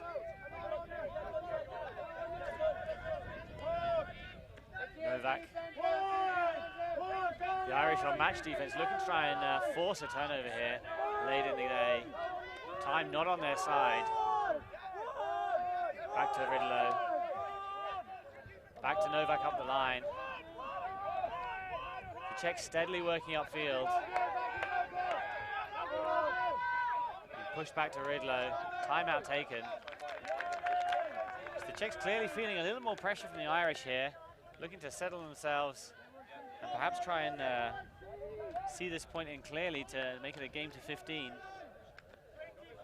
Yeah, time will go during this point. If it hasn't already just about gone. Yeah, so we'll be finish the point and add 1 to the highest score. So it'll be their game to 14 or 15, depending on whether the Czechs can bang this one in. And I wonder if the Irish just left too big of a hill to climb to get back in this one. As you see, Conor Murtagh there, one of the Irish volunteers. Good mix of different nationalities, the scorekeepers group. Yeah, absolutely. We have a couple who've travelled over from the US to get involved. Got Dan, who is a perennial volunteer at every event that he can make it to. Extremely hardworking and knowledgeable about what he's doing. We're now getting some sandwiches presented to us. Maybe we get a little look at do them. a lucky dip. Here we go, Liam. See what you got. And another US representative in Allison, who's at the end of a stint of traveling around Europe and actually flying home directly from Budapest immediately following this tournament. So hopefully we'll give her a good send-off.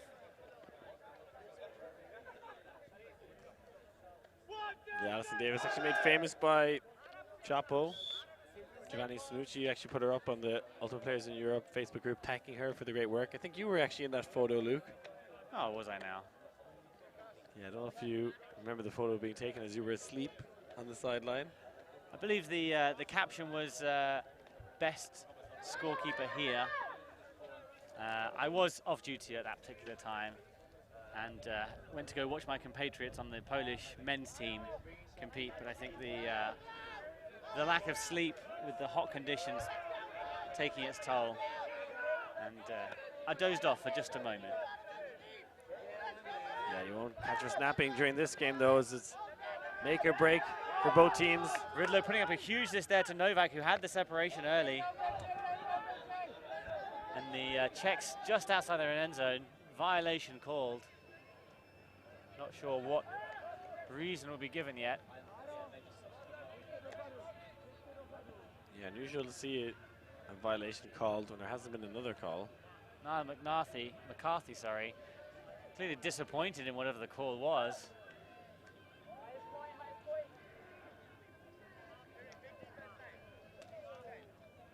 The replay gives us no clue really as to what was going on.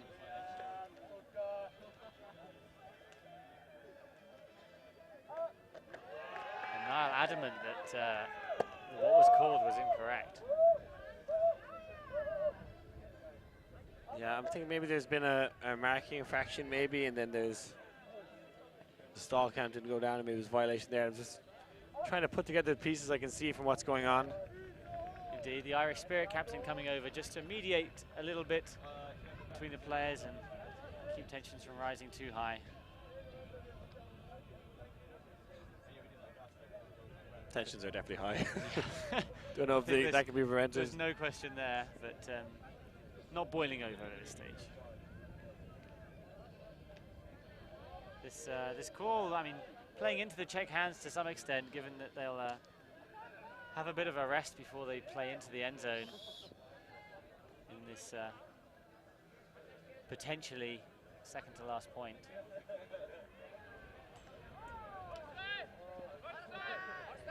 So the discussions here in this game, although there haven't been a huge number of them, the ones that have taken a while have taken quite a while to get resolved.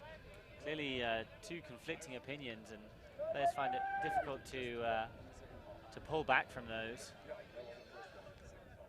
I think I've noticed in the across the divisions that in the women's game there are a similar number of calls, but the resolution is often much quicker. The views may be less strongly held, or the communication may be better, or perhaps the trust in the call making is greater. But the game certainly seems to move quicker in that division. I don't know if you've noticed this in your commentary over the years, Liam, or any other similar trends? I definitely have not, but I'll look out for now. But hearing lots of whistles from the volunteer staff. I heard the Czechs ask the scorekeeper if they had a timeout left, and they do, so wouldn't be too surprised if they use that immediately. And this discussion is just going on too long. What is presumably a discussion about a marking infraction and what stall this is going to come in at, so I don't know if the couple of seconds are actually going to have a huge impact on the game. I wouldn't have thought so, Liam. At this stage, the longer the Irish wait, the more the Czechs can set what they're doing. So as a defensive player, once my team is ready, I would want to simply get the game moving.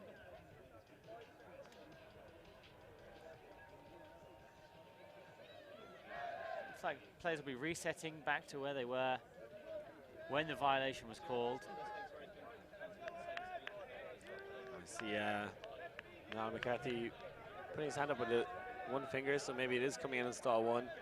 If it is, I'd say he's going to burn a timeout straight away.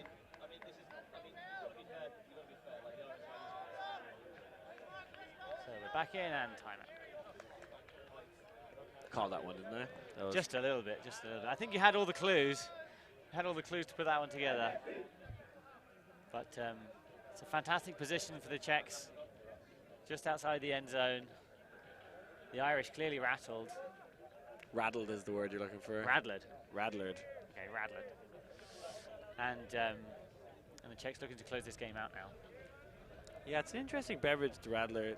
It's unusual, I think, in the UK and Ireland to find a 2% beverage. I think it's a codified shandy, is the way I describe it. Perhaps brewed with the lemons or the lemonade, rather than simply added on at the end, because it is a tastier drink, I find. It's particularly refreshing on a hot day, where perhaps a full percentage beverage might impact your day a little more than you'd like. I've certainly grown to like it over the last few years, playing in the summer tournaments on the European scene. Yeah, I think that kind of drink doesn't exist in Ireland, probably because of the weather. You have a kind of a low alcoholic refreshing beverage, not necessary, or the high alcoholic Warming beverages. Yes, yeah, more wholesome. The Czech women, they're cheering on the lads. Tough loss for them against the Belgium women, but it was a great game.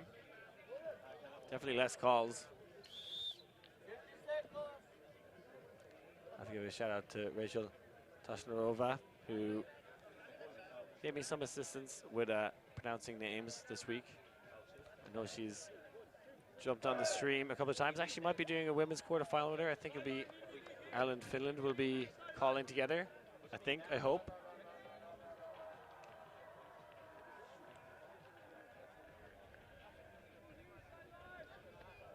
Some of the other women's quarterfinals coming up. I believe we have Russia versus France, Italy versus Germany, which will be streamed on Field 1, and then Switzerland versus Belgium. Switzerland women haven't had the most fantastic season. Didn't have the best start to this tournament and ended up being #1 seed going into bracket play. That is the response I also had, but hey, look, it's about performing well when the time comes. It's the Czech Republics who are in the lower brackets, but could be punching their way to a quarter-final spot against the British as they drive up the line. Attempt to jump it in there from Ridlow, swinging back across. Novak on the disc just outside the end zone. Irish players scrambling to get the defense and a pick. Yeah, the Czechs had a couple of really close bids attempting to jump it in into the end zone there. They're just a couple of yards out. And clearly the timeout hasn't quite paid off for them. They haven't been able to execute what they planned. But they're close enough that that when they do put it out, a layout from Ridley, they're called on the line by the Irish players. Yeah, he dove so far, actually dove out of the end zone. Bit of a Shamu dive as well, the big man. Yeah.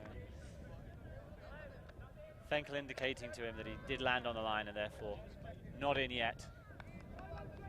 So Ridlow on the end zone line. Dumping back to Fenkel, giving themselves a bit more breathing room. Fenkel puts it into the end zone, and Dostal giving the Czechs their 14th point of the match, making it a game to 15, and really a dominant position for them. Currently 5 points ahead. I don't see the Irish coming back into this. Yeah, there's just a small glimmer of hope for the Irish. The first thing to do is go downwind and score this 0 point, and then the tricky stuff really starts.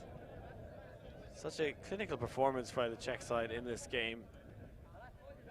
Now, as I said, it was the Irish that topped their pool, went into the power pools, had a universe point loss against Switzerland. It was the Czechs that had to go the long road through the lower pools. We saw Italy, I've heard, have just beat France in the men's division, so they were also in the lower pools and have broken their seeds since then to go back up into the top 8. Yeah, France will be bitterly disappointed with that loss, having had a relatively consistent build-up to this tournament, and the senior teams taking the long view across their coaching, not attending some events for a number of years to build up internally. But now a nice hanging pull from the Czechs, giving them time to get under the disc. Setting with a zone and a travel called immediately on the pull catch. And again, this is, I feel, a call that doesn't really matter and just needs to.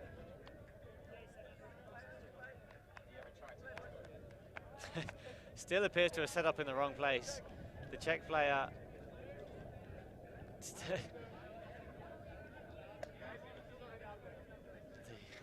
The Irish and the Czech players here sort of playing a bit of a mental game, which we feel is a little unnecessary. It is game point to Czech Republic. Jones with the disc to Killian Flynn.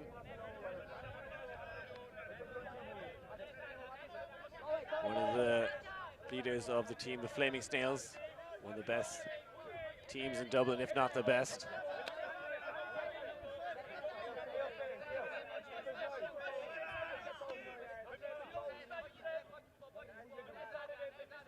Jones across to Flynn. Has easy pop pass to DV. The Czechs have to scamper back to put on some defense. Looks like they're staying with the zone. Hogan.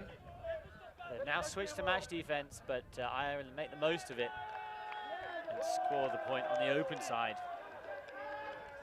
DV, another little flip of the disc after scoring another great goal. Almost limping as he comes back towards the line. Now, what are the odds? We give a percentage of Ireland chances of winning this game right now. I'm afraid I'm on a very low 4%. I think the consistency of the Czech offense has really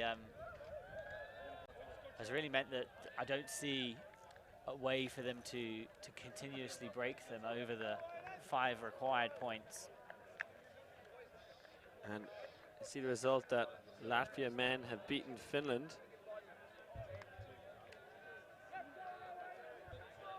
I'm trying to think, that is not a game that would get them into quarters. Seeing which other results. Switzerland men taking care of Sweden, 15-12, so Switzerland make it to bracket play. They'll go up against Denmark men. Yeah, the Sweden men's team coming into this competition with no preparation. They were introducing themselves as they arrived. They're looking at this tournament as the first step in their journey to Worlds rather than part of the journey. So they've been building over the course of the tournament and have had noticeable improvements, but still will clearly struggle when they come up against a well-organized team. However, back to this match, game point again. Czechs coming out on offense. Beautiful upwind pull from the Irish, sitting nicely to give them time to get up and apply pressure. Fenkel on the disc, swinging across to the far sideline. Svatos into Ridlo in the middle. Ridlo swinging across to Srub.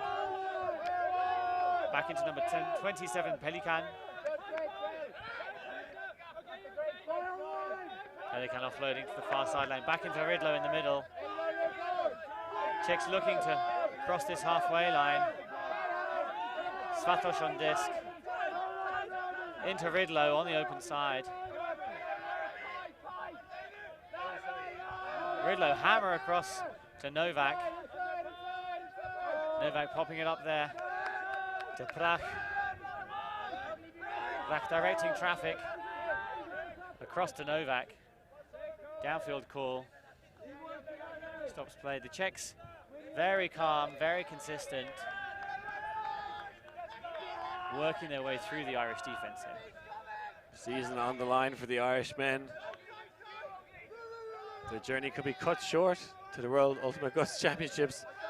If they lose this game here, they'd have to fight in the lower bracket to try and get a space for that competition, but they want to stay in contention for this one. So Novak on disc. Dumps back to Fenkel. Back to Novak.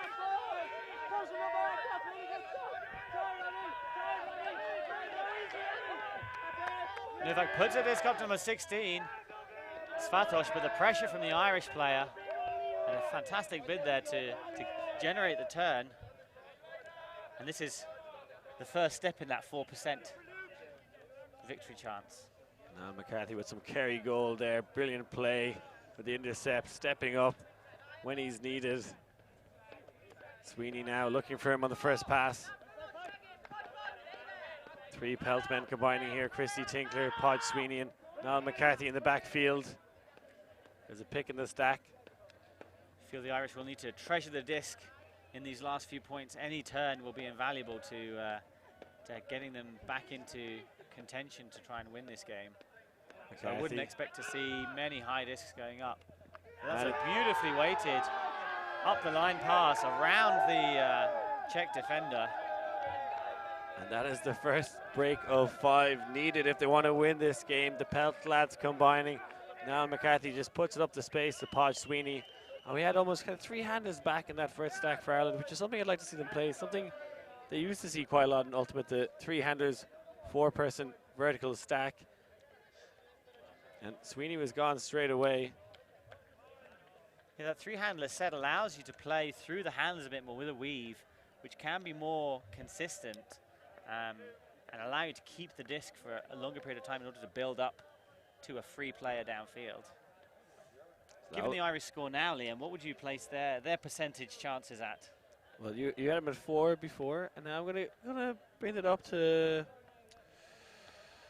5. No, I'd bring it up to maybe 8, 9, 10%. Yeah, I was contemplating a double digit myself. If I made a bet, you might have cashed in now for a lower amount. But yeah, I think this now going downwind, the Irish still have a chance. The downwind break would be a lot easier, one would think. If they were to get that, you'd feel like momentum would be swinging their way. The Czechs coming out with almost an identical line to the one that was playing downwind just now. Fenkel, Ridlow, Dostal, and Novak. All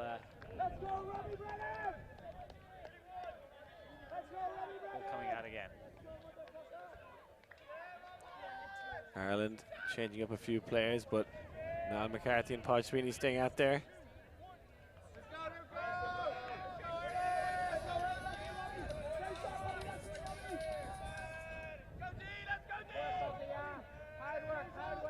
So it's Ridlow with the disc. Novak. Puts it up to Pelikan. Pelikan in the middle to an unmarked Dostal. Dostal offloads it. Sladek on the wing into Prusak.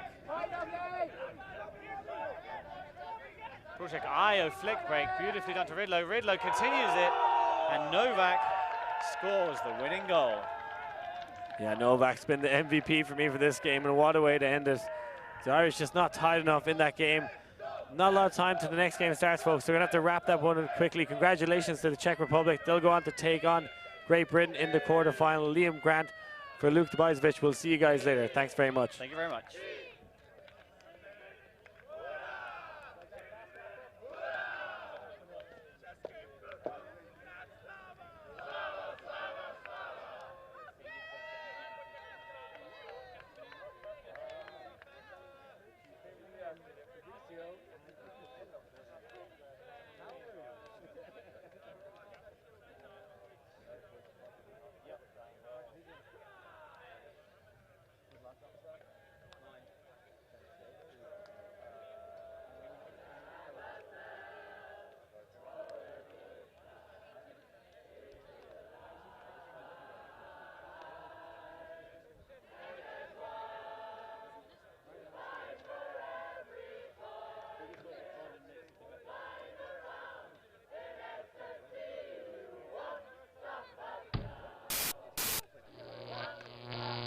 Alti.tv